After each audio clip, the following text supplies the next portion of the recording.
Hey everybody, welcome back to another Patreon poll question. Now, this was supposed to come out in September, but life gets in the way, and so now it is for October 2019. So the members of my Patreon page were able to vote on the topic of choice, and this won. And I will be ranking Led Zeppelin's discography from worst to best. And we're gonna start with number 8. We have In Through the Outdoor from 1979. 10 years since their debut album, we get their final album. And while it's not bad at all, and I think any other band would be very proud to have this as a record, when you compare it to the rest of the discography, it just starts to not hold up as well. Songs like Hot Dog kind of ruin it for me. I really don't need to hear Honky Tonk Zeppelin, no offense. Also, there's some really goofy synths on a song called Carouselambra. Hope I'm saying that right. I don't know what happened with that one. I think they were experimenting in the studio and it just kind of comes off a little clumsy in my opinion. But there are some fantastic songs, including Fool in the Rain, I'm Gonna Crawl, and All of My Love. Unfortunately, those songs can't save this album from being at the bottom of my list. At number 7, I have Presence from 1976. Now, this is a pretty consistent record. It's good, it's not great. Unfortunately, it's a little forgettable. It's not very remarkable to me. It just sort of plays and then it's gone. And there's nothing that really jumps out at me.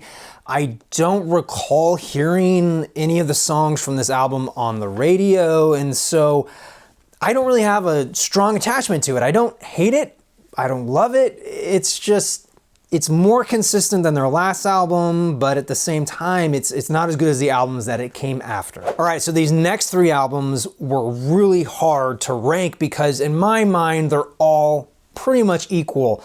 But because of the nature of this video, I had to put them in an order. So we're gonna start with number 6. This is Houses of the Holy from 1973. Now this is a very solid album with great songs like Dancing Days, The Rain Song, and Over the Hills and Far Away, among many others.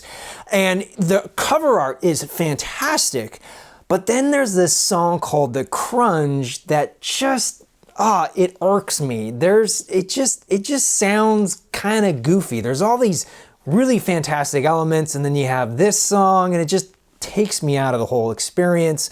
But I will say that I love the proggy elements of No Quarter. There's just something so magical, so Led Zeppelin about that song, that it more than makes up for the crunch. Coming in at number 5, I have Physical Graffiti from 1975. Now this was their first album on their newly formed Swan Song record label, and I believe it's their only double studio album. And because of that, it can sometimes feel a little bloated, but what that gives us is some fantastic space for these improvised moments. It just feels like they have all this room to experiment and play in the studio, and that's what I really love about this record, especially in songs like In My Time of Dying. That is such an emotional song, and I love their take on it. And there's also some really fantastic singles on here, including Kashmir, Trampled Underfoot, and Houses of the Holy. And lastly, they get into some fantastic prog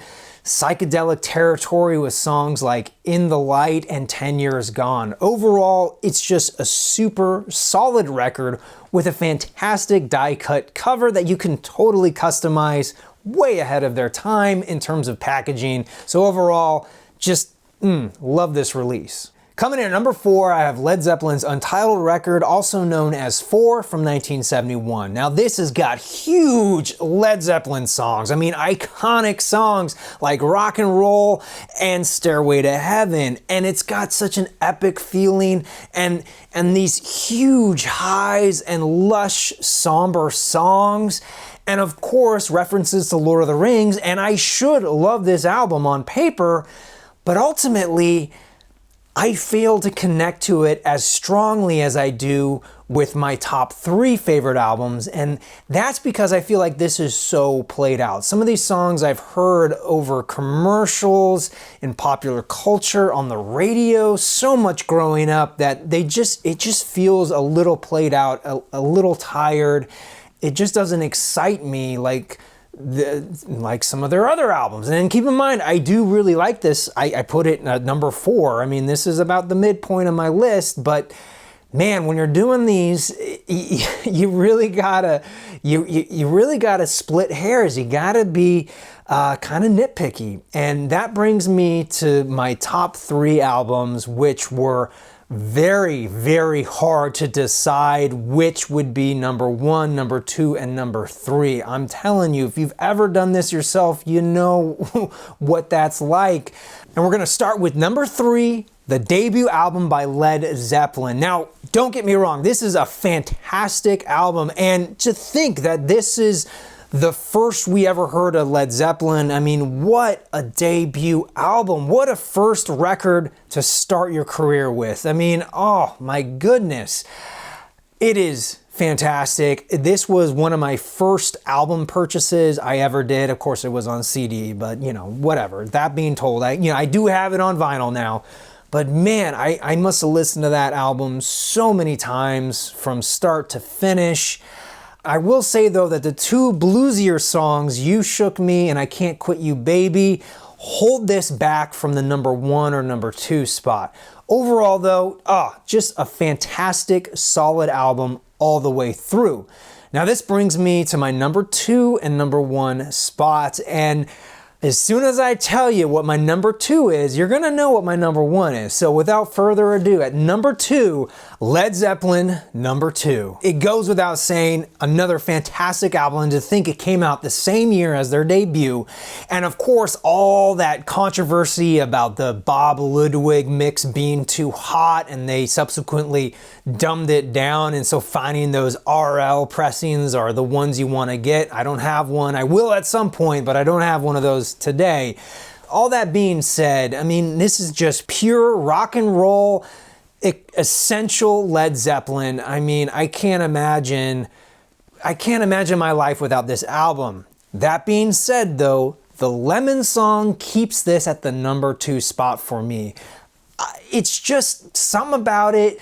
It's not their best work. I feel like that song should have been a B-side, not an album track, and it takes me out of the album experience. And again, I am nitpicking. Don't get me wrong, I enjoy this whole album, but when you're splitting hairs, that Lemon song, it kept me from putting this album at my number 1 spot. Which brings me to Led Zeppelin 3 from 1970.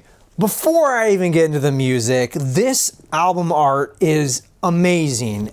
Of course, mine is a little beat up. It doesn't want to spin as well as it should, but just they were so far ahead of their time with this. You can spin this. Again, my wheel has come loose. Should probably fix that at some point. But you know, this is an early pressing. I'll eventually upgrade it. But man, I absolutely love Led Zeppelin 3, particularly because it's got my favorite song on here, the Immigrant song. It kicks off with that track and it's just, it just sends me over the moon. I remember being in high school and I had a buddy of mine who knew I loved it. He was listening to he was also into Led Zeppelin, and every time that song came on, he's like, dude, Eric, and he'd give me an earbud just so I could listen with him. And man, that song, the Immigrant song, to me, it's just the song I want to hear when I'm doing some D&D. You know what I mean? It's just got this epic feeling. And I've always loved that song.